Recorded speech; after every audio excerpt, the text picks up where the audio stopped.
Hello guys, আসসালামু আলাইকুম। আমি আজকে কী রান্না করেছি বাচ্চাদের জন্য। খুব আজব ধরনের একটা খাবার, হয়তো বা তোমরা কেউই খাও না বা রান্না করো না। আমি খুব ডিফারেন্ট একটা রান্না করি বা আমার বাচ্চাদের জন্য বানানোর চেষ্টা করি। আলাদা আলাদা এক এক দিন এক একটা খাবারের মেনু খুঁজে খুঁজে বের করি নিজের থেকেই। আমি কোনো কারোর থেকে শিখি না বাচ্চাদের কীভাবে আলাদা আলাদা খাবার খাওয়ানো যায়। তো ওরা তো রেগুলার এক খাবার খেতে ওদের মুখে রুচি আসতে হবে, খাইতে ভালো লাগে না ওদের। ছোটো থেকে আমি আলাদা আলাদাভাবে রান্না করে খাওয়াতাম, এক এক দিন এক একটা খাবার। তো আজকে ভাবলাম অনেক দিন অনেক খাবারই তো খাওয়ানো হয়েছে, সবজি মাছ, তারপরে মুরগি গোস্ত, নানান রকমের খাবার। তো আজকে কী খাওয়াবো চিন্তা করতে করতে রান্না করে ফেললাম। চলো তোমাদেরকে দেখাই, অ্যান্ড তোমরা ভিডিওটা পুরোটা দেখবা, লাইক কমেন্ট করবা, করে জানাবা আমার ভিডিওটা কেমন হয়েছে, অ্যান্ড শেয়ার করে দিবা। আর ইউটিউবে যারা দেখবা কমেন্ট করবা, লাইক দিবা, আর গিয়ে সাবস্ক্রাইব করবা। চলো দেখি বেশি কথা না বাড়িয়ে আমরা চলে যাই আমাদের খাবারের দিকে। এই যে দেখো,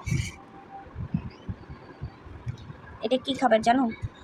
এটা হচ্ছে ডাল দিয়ে, আলু দিয়ে, আর হচ্ছে যেটা কি গাজর দিয়ে ওদের জন্য রান্না করা হয়েছে। তো আমি ওদেরকে তো রেগুলার এক খাবার খাওয়াইতে পারি না, বা আমার ভালো লাগে না। বাচ্চাদের কীভাবে নতুন নতুন খাবারের মেনু বের করবো, মাথায় বুদ্ধি ঘুরে খালি। তো আজকে এটা বের হইলো, এটা রান্না করলাম। এটাই ছিল আমার বাচ্চাদের খাবার। এখানে গাজর দিছি, আলু দিয়েছি, তারপরে হচ্ছে ডাল দিয়ে রান্না করেছি। অবশ্যই কমেন্ট করে